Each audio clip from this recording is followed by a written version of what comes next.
নড়াইলে নির্বাচনী প্রতিহিংসায় আওয়ামী লীগ নেতার বসতবাড়িতে আগুন দিয়েছে দুর্বৃত্তরা। রিপোর্ট করেছেন নয়ন শেখ।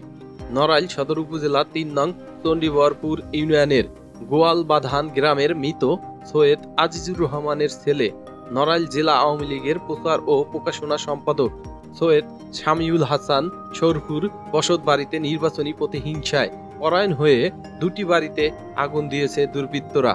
গতকাল শুক্রবার ৩১ মে দিবাগত রাতে আনুমানিক ১১টা থেকে ১২টার মধ্যবর্তী সময়ে এ ঘটনাটি ঘটান দুর্বৃত্তরা। এ ঘটনায় আওয়ামী লীগ নেতা সৈয়দ শামিউল হাসান শরফু বাদী হয়ে অজ্ঞাতনামা ব্যক্তিদের আসামি করে এজাহার দায়ের করেন নড়াইল সদর থানায়। এজাহার সূত্রে জানা যায়, গত ৩১ মে উপজেলা পরিষদ নির্বাচন কেন্দ্র করে এবং সামাজিক দলাদলির কারণে শামিউল হাসান শরফু ও তার পরিবারের লোকজনের বিভিন্ন সময় খুন জখমের হুমকি দিয়ে আসছেন কিছু মুখোশধারী দুর্বৃত্তরা।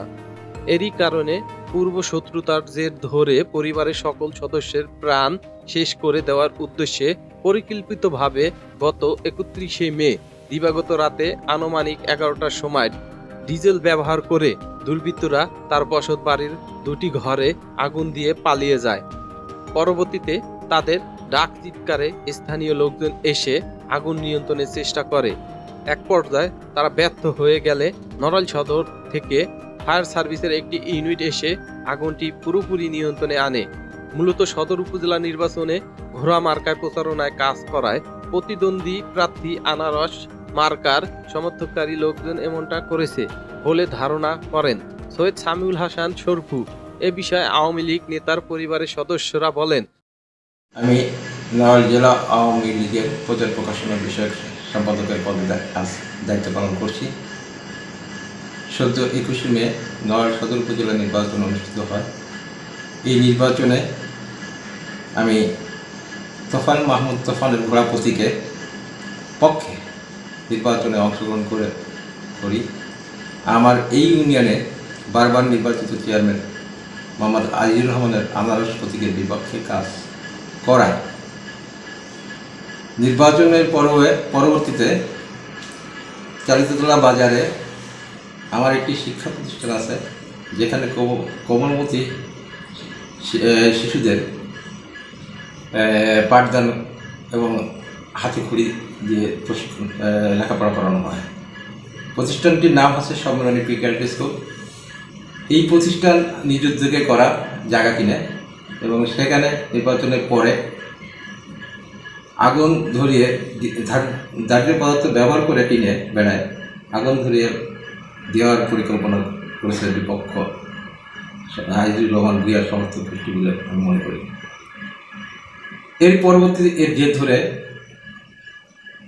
আমি কিছুদিনের জন্য ঢাকাতে আমার ব্যবসায়িক কাজে যাই। এরপরে ঢাকা থেকে এক সপ্তাহ পরে যশোর আসি। তখন ওই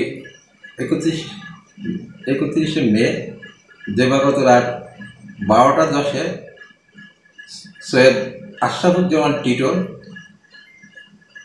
তার গ্রামের বাড়ি ফেজি থেকে তার শহরের বাড়ি নড়াইলে যাওয়ার পথে আমার বাড়ির সামনে আসলে আমার বাড়ির পাশে একটি ঘর ছিল, বাউন্ডারির বাইরে একটি ঘর ছিল। এখানে যখন উপস্থিত হয় তখন দেখে যে আমার ওই ঘরটিতে দাউ দাউ করে আগুন জ্বলছে। তখন এই ঘটনা দেখার পরে সে আমাকে ফোন দেয় আনুমানিক ১২টা ১০ সময়, দিয়ে বললে যে ভাই, আপনার বাড়ির পাশে যে ঘরটিতে দাউ দাউ করে আগুন জ্বলছে। তো বলার পরে আমি ফোনটা কেটে দিয়েই আমি তাৎক্ষণিকভাবে ফায়ার সার্ভিসকে অবগত করি। ফায়ার সার্ভিস আমার ধারণা ২০ থেকে ২৫ মিনিটের মধ্যে ঘটনাস্থলে আমার গ্রামের বাড়িতে আসে এবং এর আগে আমার বাসাতে আমার ওয়াইফ, আমার ছেলে, মেয়ে এবং শাশুড়ি এখানে অবস্থান করে। তারা চেষ্টা করে এবং এলাকার মানুষকে ডাক দিয়ে আগুন নিভানোর চেষ্টা করে। তো আমার ধারণা এই নির্বাচন কেন্দ্রিক একটা জেদ, এই জেদ ধরেই আমার বসত বাড়িতে আমার পরিবার সন্তানদের পুড়িয়ে ফেলার পরিকল্পনা করেছিল বলে আমি মনে করি। আমি নড়াইল জেলা পুলিশ সুপার মহোদয়ের সাক্ষাৎ করি, বিষয়গুলো অবগত করি। যেহেতু আমি কাউকে দেখি নাই, এই কারণে আমি অজ্ঞাতনামা দিয়ে এটা এই ধারা আমি নরসিংদী থানায় প্লেস করছি। তদন্ত সাপেক্ষে যারা এই ঘটনাটাকে কুরুচিপূর্ণ ঘটনা ঘটিয়েছে, একজন মানুষ পুড়িয়ে মারার পরিকল্পনা যারা করছে, তাদের যথাযথ আইনের আওতায় এনে যথাযথ ব্যবস্থা গ্রহণ করবে বলে আমি মনে করি। আমার ঘরে কোনো পুরুষ মানুষ ছিল না, শুধু আমার নবম শ্রেণীতে পড়া একটা ছেলে ছিল, মেয়ে, আমি, আমার মা। তা দেখেন, আমরা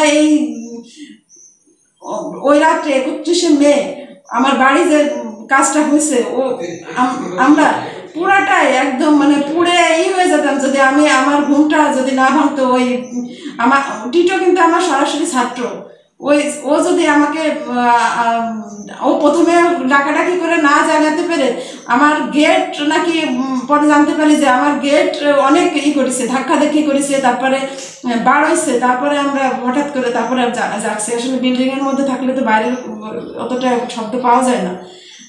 আজ দেখেন, যদি আমরা এই যে 4টে প্রাণী যদি একেবারেই মানে আমাদের এখন তো জানের মানে বেঁচে থাকায় একটা মানে আতঙ্কিত, এখন বেঁচে আছে কিন্তু তারপরে আমাদের মনে হয় যে কোথায় যেন মনে হয় আগুন দিয়ে দিবে, কোথায় মানে আমাদের যে কোনো মুহূর্তে কোনো ক্ষতি হয়ে যাবে, এরকম একটা আতঙ্কের মধ্যে থাকতে হচ্ছে। রাত 11টা বা 11:30টার সময় 2জন লোক বলতেছে যে আগুন লাগছে। এখন হঠাৎ করে ওই রাত্রে বেরোয় এসে দেখি কি যে মামিদের পশ্চিম পাশে একটা একচালা, ওই একচালায় আগুন, টিনের ঘর, ওই টিনের ঘরে আগুন। তারপরে ওই সময় আপনার আমি ছিলাম, অন্তায় ছিল, এবং প্রাথমিক পর্যায়ে যেসব করণীয় দরকার ছিল এলাকার লোকজন অনেকেই আইসে ওইটা নেভানোর চেষ্টা করছে। পরবর্তীতে নেভানোর চেষ্টা করার পরও হয় নাই, পরবর্তীতে ফায়ার সার্ভিসের লোকজন এসে ওটা নিভাইছে।